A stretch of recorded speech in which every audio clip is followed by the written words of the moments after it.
Semoga semua makhluk hidup berbahagia.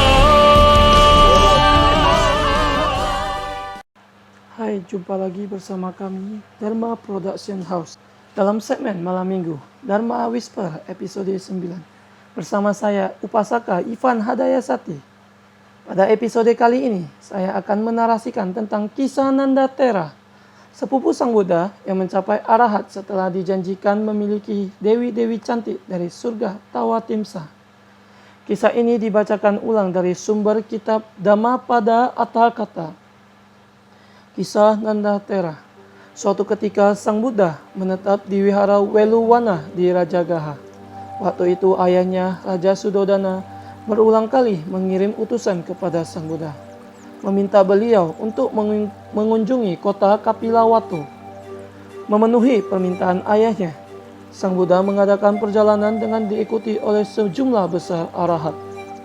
Saat tiba di Kapilawatu, Sang Buddha bercerita tentang Wesantara Jataka di hadapan pertemuan saudara-saudaranya. Pada hari kedua, Sang Buddha memasuki kota dengan mengucapkan syair yang berawal Uttithe Napha Maceya. Artinya, seseorang harus sadar dan tidak seharusnya menjadi tidak waspada. Beliau menyebabkan ayahnya mencapai tingkat kesucian Sotapati. Ketika tiba di dalam istana, Sang Buddha mengucapkan syair lainnya berawal Dhammam care sucaritam. Artinya, seseorang seharusnya mempraktekkan dharma. Dan sang raja berhasil mencapai tingkat kesucian Sakadagami. Setelah bersantap makanan, Sang Buddha menceritakan tentang Canda Kinari Jataka yang berkenaan kisah kebajikan ibunya Rahula. Pada hari ketiga, di istana berlangsung upacara pernikahan Pangeran Nanda, sepupu Sang Buddha. Sang Buddha pergi ke sana untuk menerima dana makanan Pindapata dan memberikan mangkoknya kepada Pangeran Nanda. Kemudian Sang Buddha pergi meninggalkannya tanpa meminta kembali mangkoknya. Karena itu sang pangeran sambil memegangi mangkok berjalan mengikuti Sang Buddha. Pengantin putri Janapada Kalyani melihat sang pangeran pergi mengikuti Sang Buddha, terus berlari dan berteriak kepada sang pangeran untuk kembali secepatnya. Ketika tiba di wihara, sang pangeran diterima dalam sanggah menjadi seorang biku.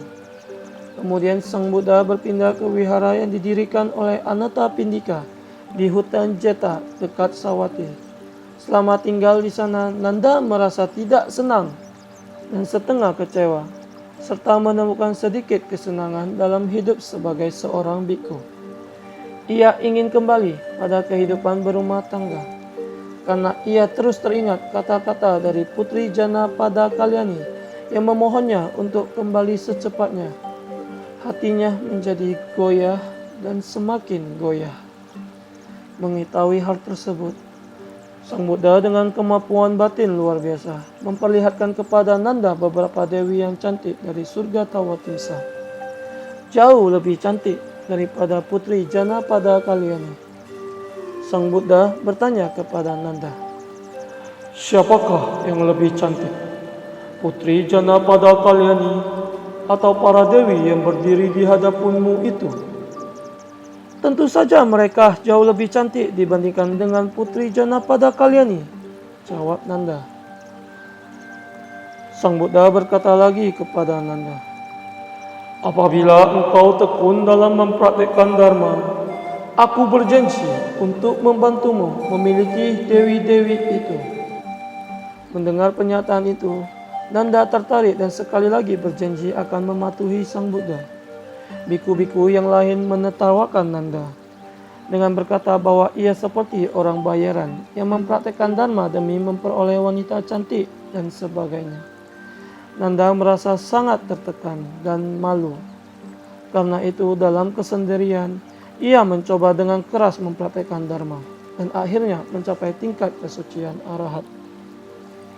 Sebagai seorang arahat, batinnya terbebas dari semua ikatan dan keinginan. Dan Sang Buddha juga bebas dari janjinya kepada Nanda. Semua ini telah diketahuinya sejak awal. Biku-biku yang lainnya yang semula mengetahui bahwa Nanda tidak gembira menjalani hidup sebagai biku, kembali bertanya, bagaimana ia bisa mengatasinya.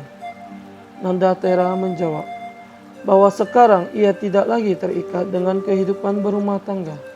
Mereka berpikir Nanda tidak berkata yang sebenarnya.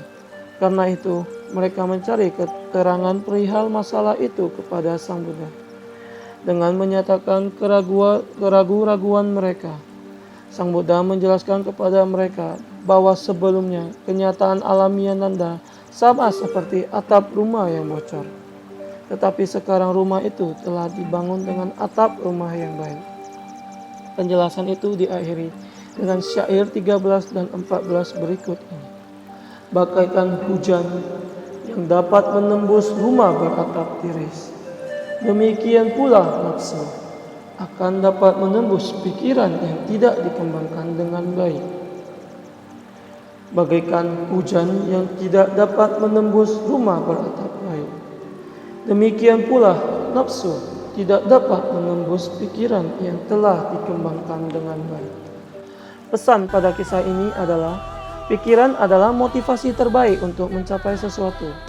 Pencapaian atas perjuangan akan membuat kita terbebas dari keinginan itu lagi. Terus berjuang untuk mencapainya. Demikianlah Dharma Whisper episode kali ini. Tetap dukung Dharma Production House dalam mengembangkan Buddha Dharma melalui karya seni. Mari dengarkan segmen Dharma Whisper setiap Sabtu pukul 19.30 WIB hanya di YouTube channel Dharma Production House. Saya Upasika Ipan Hadayasati membisikkan Dharma dari Kota Medan. Izin pamit. Salam pejuang Dharma.